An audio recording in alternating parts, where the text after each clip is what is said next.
47 ఏళ్ల సినీ ప్రస్థానంలో అనేక పాత్రలు పోషించానన్నారు నటకిరీటి రాజేంద్ర ప్రసాద్. తిరుమల శ్రీవారిని వీఐపీ విరామ సమయంలో ఆయన దర్శించుకున్నారు. అనంతరం మీడియాతో మాట్లాడిన రాజేంద్ర ప్రసాద్ కల్కి సినిమా వరకు సరికొత్త పాత్రలతో ప్రేక్షకుల ముందుకు వచ్చానన్నారు. స్వామి అనుగ్రహంతోనే మంచి పాత్రలు చేస్తూ వస్తున్నా. స్వామివారి ఆశీర్వచనాలు అందరికీ పరిపూర్ణంగా ఉండాలని కోరుకుంటున్నట్లు రాజేంద్ర ప్రసాద్ చెప్పారు.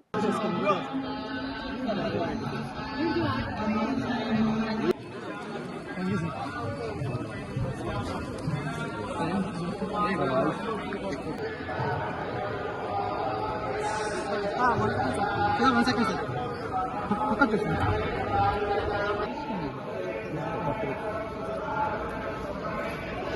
Okay.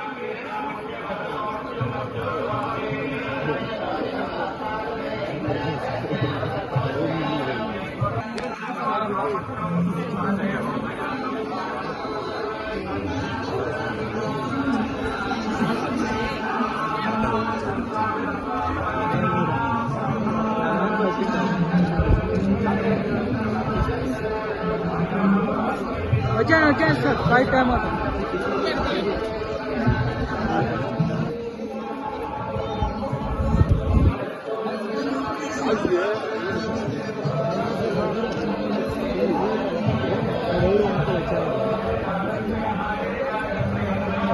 నమో వెంకటేశ కొత్త కనిపిస్తుంది కదా. అవును సార్.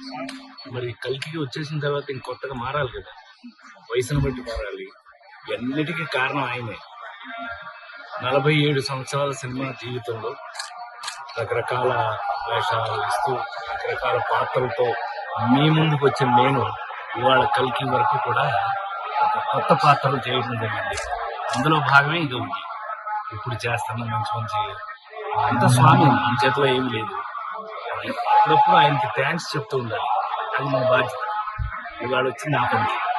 సో ఒక కొత్త రాజేంద్ర ప్రసాద్ని మళ్ళీ మీరు చూడటానికి ఆయన బ్లెస్సింగ్స్ కోరుతూ వచ్చాను. మీ అందరికీ తెలుసు, ఆయన వేసిన భిక్ష రాజేంద్ర ప్రసాద్ ఆ కాటేజ్ కూడా ఎలా ఉండాలి అప్పుడప్పుడు చూడటం నా బాధ్యతగా. స్వామివారికి రోజు కరెక్ట్గా జరుగుతుందో చూడాలని బాధ్యతతో స్వామివారి ఇచ్చిన బాధ్యత నెరవేరుస్తూ మీ అందరూ కూడా జీవితంలో కొత్త వెలుగులతో కొత్త జీవితాలతో బాగా కష్టపడి అందరూ కష్టపడింది తినద్దండి, అరగదు. కష్టపడి తింటేనే అరుగుతుంది.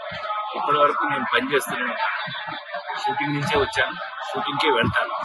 సో మరొకసారి ఆ స్వామి గారి ఆశీర్వచనాలు మీ అందరికీ ప్రతి ఇంట్లోనూ పరిపూర్ణంగా ఉండాలి.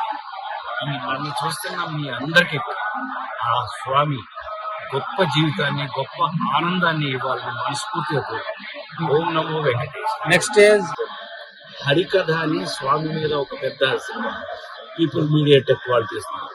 ఇలా అన్ని ప్రత్యేకమైన పాత్రల్లో నా అదృష్టం, స్వామి ఇచ్చిన అదృష్టం ఏంటంటే నా మీద ప్రత్యేకమైన పాత్రలు ఉన్నాయి. సో ఇక్కడి నుంచి మీ అందరికీ పండగే, సినిమాలతో పండుగ చూసుకోండి. ఓం నమో వెంకటేశ్. హ్యాపీగా